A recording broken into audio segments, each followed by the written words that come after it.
bait's very successful, but there are other tactics and tips that I'm sure you can give us too.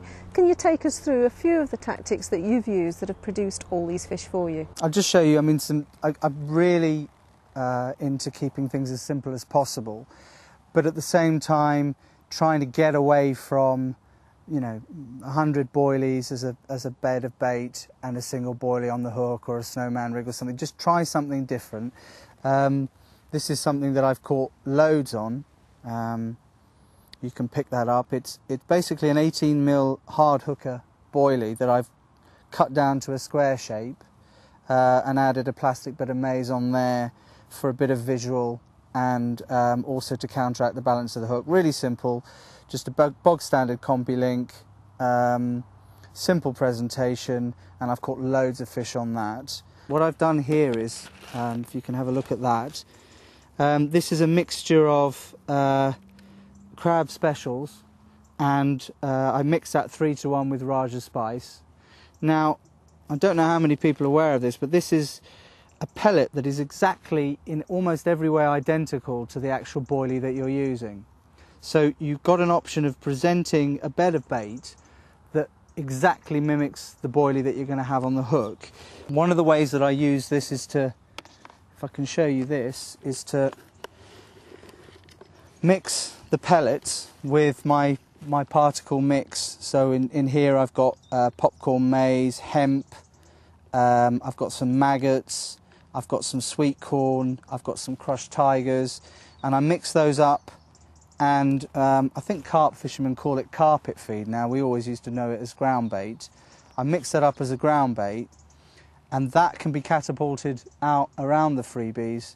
And like I say, I can have a carpet of bait that is identical in every way to the boilie that I'm using, but gives a presentation that is really very different. That can be catapulted out. If I'm fishing at further range, I use a designated catapult for ground bait, and then if I'm really fishing at long distance, then I'll use one of these bait droppers. And you can get these out 100, 150 yards if you're fishing that far out. Now, this is something else that I've been using a lot, and I've caught most of my big fish using this method, which is basically to make up a very small PVA bag of the pellet mix that I've just shown you. And all I'll do is attach that to the baited hook, like that.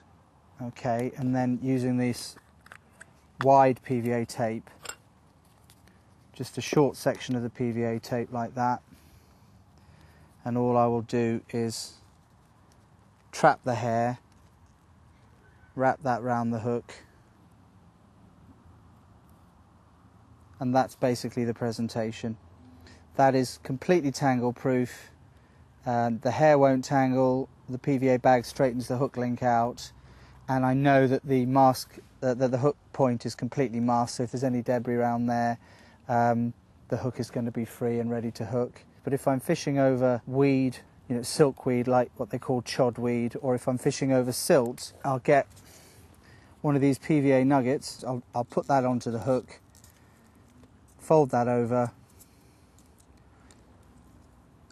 lick that down and stick it there, and then getting a section of PVA tape, again, lick that, wrap that round the PVA nugget, stick that down,